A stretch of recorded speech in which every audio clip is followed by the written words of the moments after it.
लोणावळ्यातील धबधब्यात अन्सारी आणि सय्यद कुटुंबीय वाहून गेल्याने पर्यटकांच्या सुरक्षेचा प्रश्न पुन्हा एकदा ऐरणीवर आलाय। याच अनुषंगाने थेट मुख्यमंत्री एकनाथ शिंदेंनी कठोर कारवाईचे आदेश दिलेत। संध्याकाळी 6 नंतर पर्यटकांना पर्यटनस्थळी फिरण्यास मज्जाव करण्यात आलाय। याकडे दुर्लक्ष करणाऱ्या पर्यटकांना आणि कारवाईत हलगर्जीपणा करणाऱ्या अधिकाऱ्यांवरही बडगा उगारला जाणार आहे, असं पुण्याचे जिल्हाधिकारी सुहास दिवसेंनी जाहीर केले। पुढच्या काही तासात लोणावळ्यातील पर्यटनासाठी विशेष नियमावली जाहीर केली जाणार असल्याचंही जिल्हाधिकाऱ्यांनी स्पष्ट केलं। लोणावळ्यात हुल्लडबाजी करणाऱ्या तरुणांवर कठोरात कठोर कारवाई करण्यात येणार आहे। इतर पर्यटकांना त्रास होईल असं वर्तन, हुल्लडबाजी आम्ही सहन करणार नाही, त्यांच्यावर कारवाई निश्चित होणार। सार्वजनिक सुट्ट्या आणि वीकेंडला अनेक तरुण तरुणी येतात, रात्री गोंधळ घालणे, हुल्लडबाजी करणे अशा अनेक तक्रारी आल्या आहेत। या पार्श्वभूमीवर फिरण्यास मज्जाव करण्यात आलाय। जर संबंधित अधिकाऱ्यांना कारवाई करण्यात दिरंगाई केली तर आम्ही थेट अधिकाऱ्यावरच कारवाई करणार आहे, तसे आम्हाला मुख्यमंत्र्यांचे आदेश आले आहेत, असं जिल्हाधिकाऱ्यांनी सांगितलं।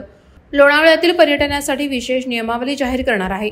लोणावळा खंडाळा परिसरातील निसर्ग सौंदर्य हे पावसाळ्यात पर्यटकांना भुरळ पाडत आहे, त्यामुळे वीकेंडच्या दिवशी मोठ्या प्रमाणात पर्यटकांची गर्दी होत आहे।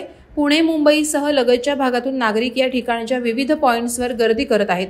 मात्र पर्यटकांनी जिल्हा प्रशासन आणि पोलिसांनी नेमून दिलेल्या सूचनांचं पालन करणं आवश्यक आहे, अन्यथा पोलिसांनी कारवाईचा इशारा दिलाय। अपघात, पाण्यामध्ये तरुणाचा अतिउत्साह आणि व्हिडिओ या नादात घातपात होण्याची शक्यता लक्षात घेता सुरक्षेच्या दृष्टीने उपाययोजना करण्यात आली आहे।